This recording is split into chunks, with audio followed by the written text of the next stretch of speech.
Nakakita ka na ba ng Red Samurai? Ito ang tinatawag na Red Demon, isa sa pinaka-feared samurai sa Japan during Sengoku period. Bakit nga ba siya kinakatakutan? The Red Death Army o Akatsunae ay isang elite samurai unit na pinamunuan ni Ina Umasa. Kilala sila sa kanilang pulang armor for two reasons. One, for protection, and two, para takutin ang kalaban. Ito naman ang helmet ni Ina Umasa ay may altered shaped crest na parang sungay ng demonyo. Kaya tinawag siyang Red Demon. Sa Battle of Sekigahara noong 1600s, ang Red Death Army ang nanguna sa pagsalakay, dahilan ng tagumpay ni Tokugawa Ieyasu.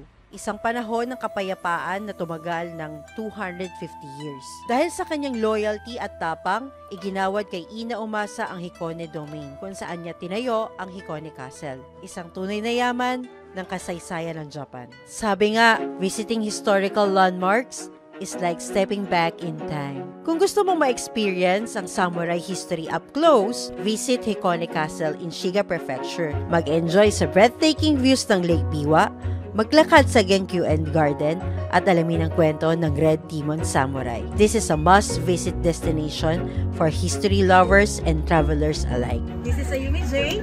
Let's discover history. Let's discover Japan.